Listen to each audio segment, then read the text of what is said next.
to share something with you. That might put me in a very negative light, yeah. Relationships are not my forte. See if someone grabbed up my wife or something completely different ballgame. I'll walk away from here, and this has been like a therapy session.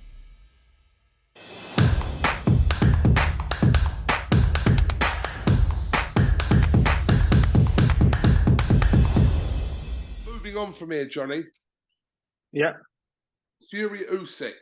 Is it going to happen? We saw Frank Warren make some comments today, which, if I'm being honest, didn't sound massively positive in regards to this fight taking place on April the 29th. What have you read around this situation about Fury and Alexander Usyk? I think it happens. I think Fury beats Usyk. I think Fury is big enough, unorthodox enough, confident enough, and if anything's all wrong for Usyk, it's Tyson Fury. Do I think the fight happens? It might be. It's down to negotiations. There's a lot of money involved. There's a lot of bragging rights involved. Tyson Fury's got nothing to prove because he's beaten everybody he's had to beat. Now Usyk's there, and listen, I know Tyson don't think I'm a fan of his. I think Tyson's proved he's the best fighter heavyweight in the world. I think he beats Alexander Usyk. So it's a case of this might be just negotiating. It might be part of that stuff. I know. I'm hearing the Wembley has been booked. I'm hearing, you try and book a room in a Hilton hotel. But so all that stuff's done. So this is about them guys like nudging, saying, "I want a bit more. I want this, that, and the other." It's about negotiations. This fight happens, man. This fight happens. Eddie Hearn threw a little curveball a couple of weeks ago and said that if the Fury and Usyk fight wasn't to take place, if Joshua comes through Jermaine Franklin on April the 1st, that he'd be more than willing to look to make that fight next. Which fight? Against Fury or against Usyk? If Fury Usyk doesn't happen, Eddie Hearn has stated that he's more than willing to put Anthony Joshua in with Tyson Fury if that fight doesn't happen. I won't do that. I won't do that yet.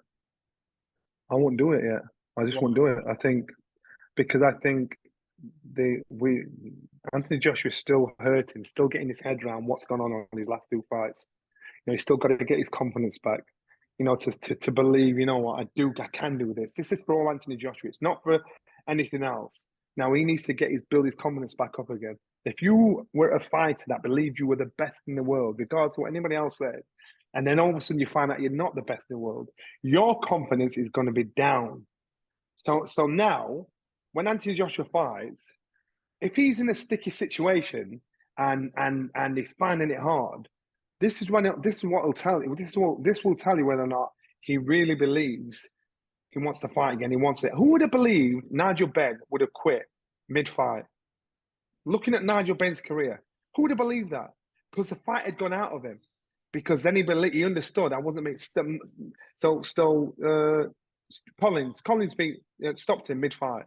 Now you would never have expected that, and I don't mean he was stopped. He went, "Nah, I'm out of this."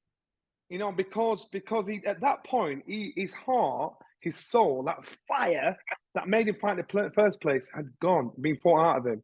Now we don't know if Anthony Joshua doesn't know if he's still got that fight in him.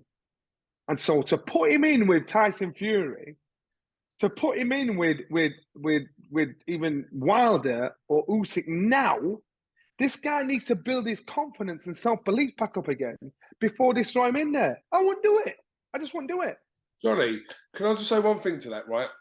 So this will be post Jermaine Franklin, right? Which is in a month's time, less than a month's time, 1st of April, right?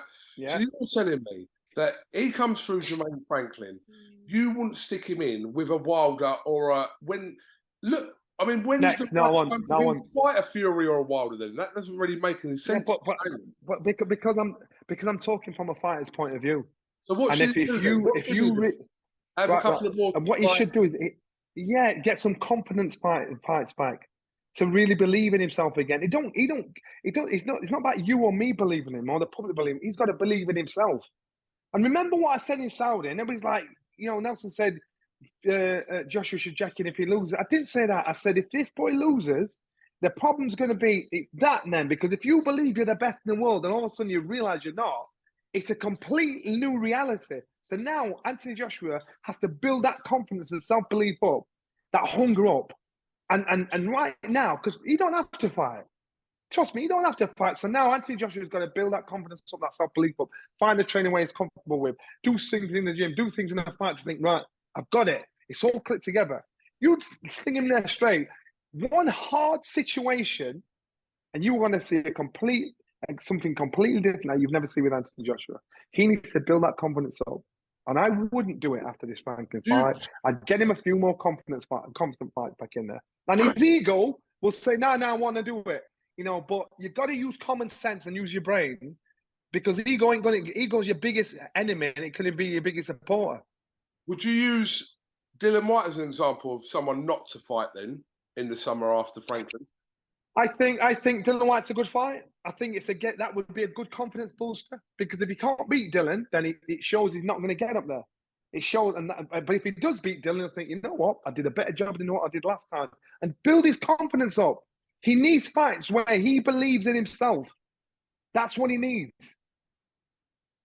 What do you think of the link up with Derek James? I know it's quite difficult to answer that, really, because we haven't seen them. Yeah. So as from thinking from a fighter's point of view, if AJ's found somebody that he's comfortable working with, that he trusts, he respects, then we can all speculate about Derek James hasn't done this, he hasn't done that, he hasn't done this. You know what? Tyson Fury got the same stick when he had, what's his name? What's the young guy called? Ben Davison in his corner. What's Ben Davison done? Blah, blah, blah, blah, blah. Ben Davison got him through one of the most dangerous fights in his career. And it worked for Tyson then. So for Anthony Joshua, this might work for him now. Until he finds comfort. And he's away. He's away from all the distractions of what's happening. He can walk down the street in America. There's no pressure on him. You know what I mean? He can just live his life and just make mistakes. He can have a bad day in the gym. He's not forever under a stethoscope. So if that works for him, good. That's the best thing for him. Okay. Well, I get a feeling within the next week, kind of the picture of the heavyweight scene, especially involving Tyson and Usyk, will be kind of a little bit clearer, according to Frank Warren. Obviously, Joshua's fighting soon. Dillian White should be in action soon. So, yeah, look, the ever-changing landscape of the heavyweight division will continue to be that. Yeah, it is, and I'm quite sure. And as I said, you try and book a hotel at Wembley for that day, you can get in a room, man. It's so hard. I wonder what's going on. Right? So it's all. So I think that side of it's all signed, sealed, and ready to be delivered. So now it's about the nudges and the who gets what in the pot, and that's what this is about. So they might talk about that fight not happening. The fight's happening. It's a case of this is part of the business. I'd be very surprised if he didn't. Okay, let's just finish off, obviously, by talking Sky. I've got a show this Saturday in France. Bonjour, Johnny. Yeah, bonjour, ça va? Dan Aziz in action. What? Yeah, Dan Aziz in action. I said, ça va? Ça va? Oh, man, you can't even talk French, man. What? No, you're just trying to talk nutty to me in French. Come on. Dan Aziz in action. Good on him to and actually like the fact that Sky, Boxing Association with Sky, now going abroad. They're going to France to spread their wings. I like this. Dan Aziz, good fighter. I like the fact that they put him on an international stage, the European stage. This is how you build fighters up the traditional way, doing it domestically, then on a European circuit, then to introduce him to a world audience. So for Dan, massive fan. He gets the basics and he's very good at the basics, and you can't be underestimated. Interesting heavyweight scrap on the card as well between Tony Yoka and Carlos Takam, who obviously fans are very used to. Fought Derek Chisora, etc., etc. Yeah. Tony Yoka obviously lost not that long ago against Martin Bakole, but that's an interesting fight between Yoka and Carlos Takam. Yeah, I do. And Takam, I know this guy personally. He's tough. He's very fit. He's a proper game fighter. So Tony's got to be on his A game, because if he's not, then he's gonna have to answer some serious questions about himself. So I'm actually looking forward to that fight. As soon as I saw it, I thought, good shout, really good shout. So I'm looking forward to that. Lauren Price also in action as well.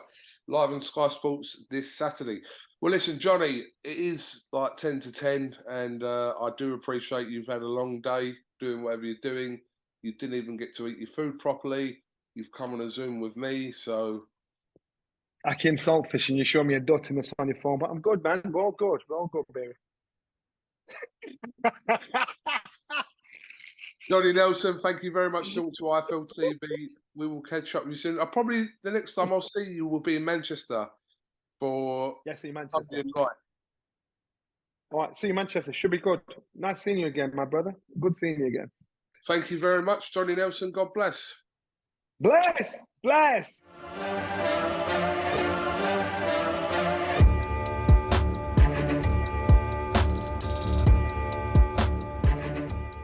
I'm gonna share something with you that might put me in a very negative light. Yeah. Relationships are not my forte. See if someone grabbed up my wife or something completely different ballgame. I'll walk away from it, and this has been like a therapy session.